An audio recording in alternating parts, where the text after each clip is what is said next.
All right, let's take it from Mpumalanga to the northwest now, where that province is also reeling from heavy floods. For more on the idea on the situation as it stands, let's bring in our guest, Ushebeng Kuonyadidze, who is the Northwest Community Safety Department spokesperson. Ushebeng, thanks for your time and welcome to the AM report.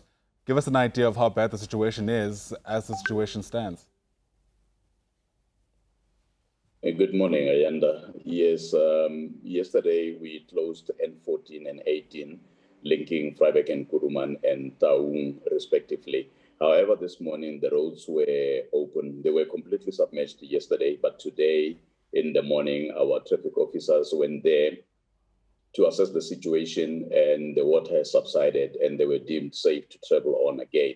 However, on N14, it was closed because it was badly damaged, and apparently this morning, agitated drivers who I would think maybe having waited for so long to try to get through to Freiberg from Kuruman, apparently they were fractious and ended up, going through the barricades that the traffic officers had put there. So we appeal to our people to be patient because it's for their own safety as well. And the appeal generally to the motorists is that they should drive to the circumstances and the conditions of the road rather than to speed limit. Yeah. Have we come to a stage where we're able to quantify the extent of the damage caused to infrastructure, roads, etc.? Sorry, and I missed you there. I'm struggling to hear you. Oh, okay. I was just asking if we have an idea yet of how far-reaching the damage is. Have we been able to quantify yet the extent of this damage? At the moment, the different... All right, it appears our connection to our guest there seems to be slightly faulty. We'll try to re-establish that for you so we can give you an idea of the situation there in the northwest. You'll remember there were alerts from the South African Weather Service in the wake of tropical cyclone at the time, Eloise, which then got downgraded to a storm. One wonders whether this is just the aftermath of that still, as we continue marking really how far-reaching its effects will be.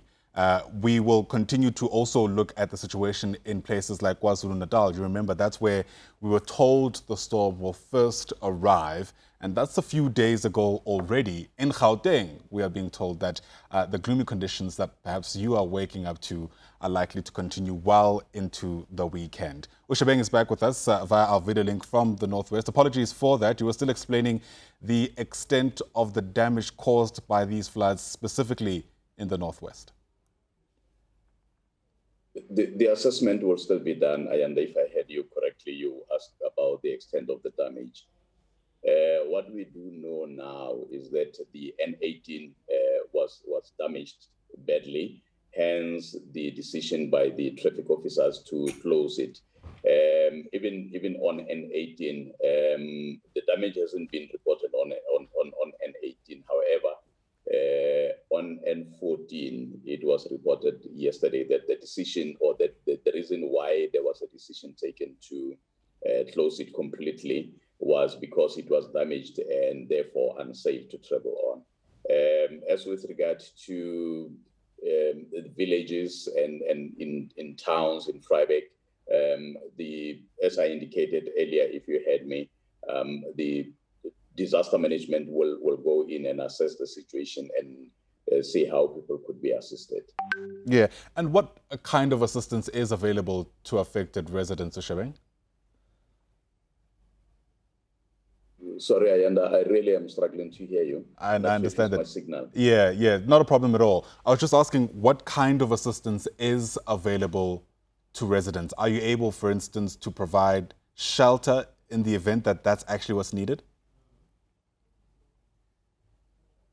The determination will be done by the disaster management as well as the department, the local government, and the social development.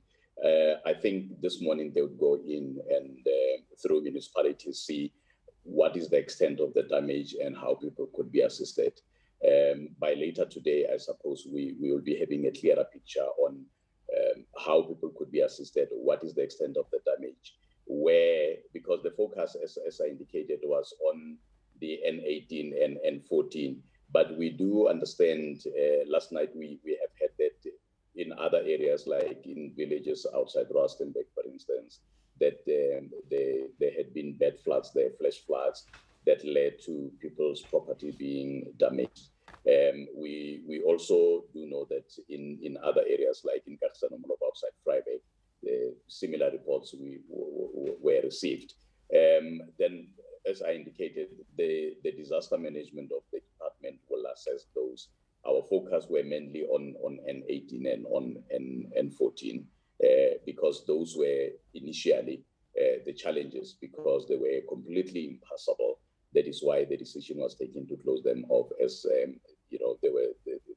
rain was just too much, and therefore the roads completely submerged. This is a story we'll definitely keep watching. Thanks very much for your input and your the insight you've provided us this morning. Really appreciate it. Ushebenku Unyadite speaks for the Northwest Community Safety Department. Thanks very much indeed.